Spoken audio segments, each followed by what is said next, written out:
Hi, welcome back to Movie Review Mom.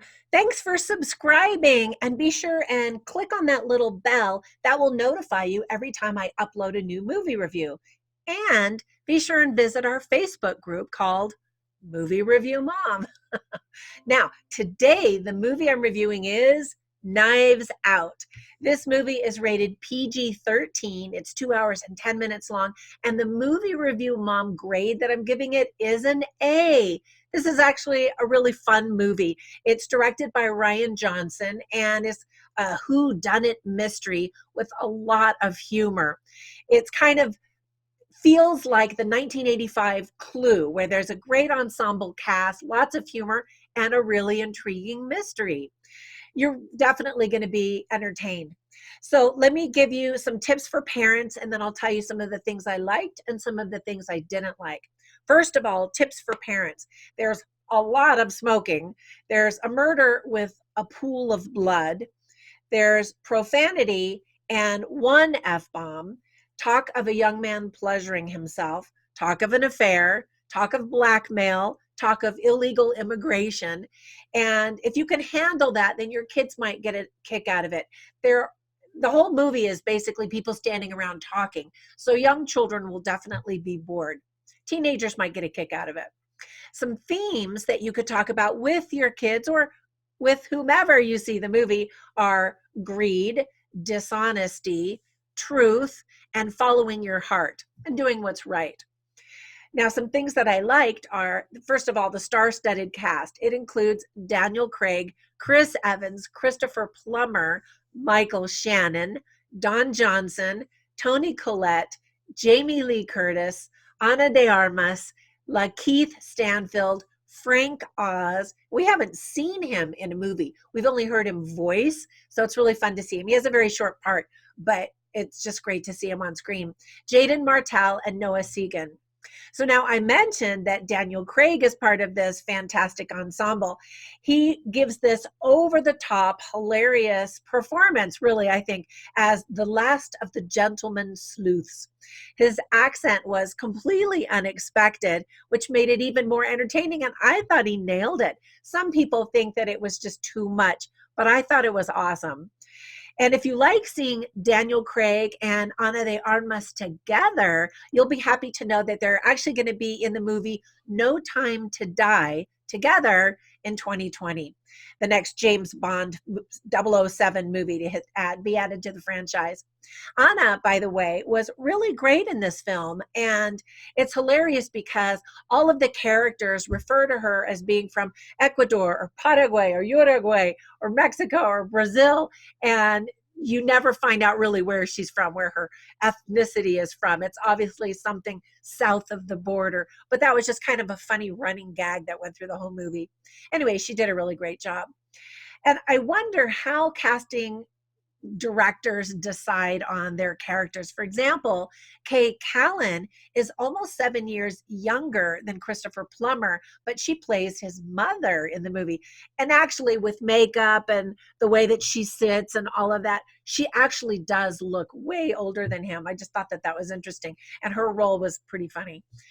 The humor keeps the drama firmly planted tongue in cheek. And normally it's really tricky to keep the tension high in a murder mystery while providing wit and fun. But this movie actually really balances that out really well, I thought.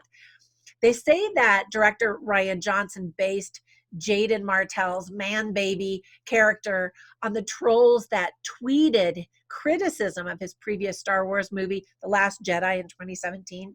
And apparently they're at it again because they're writing these really negative reviews, which the movie does not deserve because it's a really fun time at the movie theater. Anyway, so the director creates this character that's constantly on his cell phone and tweeting or doing whatever he's doing, possibly as a little, jab at the haters. Anyway, the title of the movie actually comes from the Radiohead album Amnesiac from 2001. As I mentioned, the dialogue is witty and clever. And what I get a kick out of is when the characters are saying one thing and the complete opposite thing is happening, which the audience gets a kick out of. And of course, the character's completely unaware. I just thought that was funny. there's this chair in the front of this huge knife display, and it reminded me of that Iron Throne in the Game of Thrones. And you see these characters sitting there with all of these knives in display, and it just kind of, for those who are Game of Thrones fans, it just kind of adds to another humorous element. There's some interesting music at the very beginning of the movie that makes you think, oh, is this going to be like really dramatic, scary? Is it going to be just quirky? The music is very quirky, and it doesn't necessarily tell you how funny it's going to be, because you're like, oh, maybe this is more serious than I thought it was going to be, which actually adds to the humor. And as an author, this is a total side note, but as an author, I thought it was interesting when Michael Shannon's character, Walt Thromby, talked about how his father wrote books. His father, who is murdered at the beginning, spoiler alert. No, maybe you already know that. It's in the trailer. Anyway, the father has this big publishing empire. And so somebody is talking to Michael Shannon, the son. And anyway, he asks, I'm spending way too much time on this little side note, how did he write his books? Because they're all fiction. And he said, quote, the plots just popped into his head, fully formed.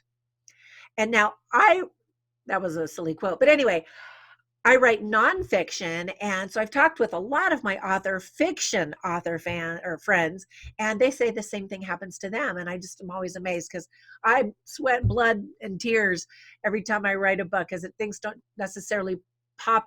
Ideas pop in my head, not fully formed though. Anyway, okay, on to the next thing. I thought it was so funny that there were all of these just bizarre decorations all over the house. And so there's always something really intriguing to look at. And in fact, there is a character, one of the detectives, and he says, look around. I mean, the guy practically lives in a clue board, which is true, because you're looking at all of these items thinking, are these clues? Should I be paying attention to this kind of stuff? Anyway, it's a very quirky house. Now, some things I didn't like are, some may think, as I mentioned, that the movie is way overacted. That's part of the fun. Some of the characters seem more realistic, and some seem kind of, like characters, but still, I thought, just a really fun cast. Anyway, Act 1 and Act 2 were much better than Act 3, however. And while funny in the context of the story, there's a lot of puking going on, but it's part of the story.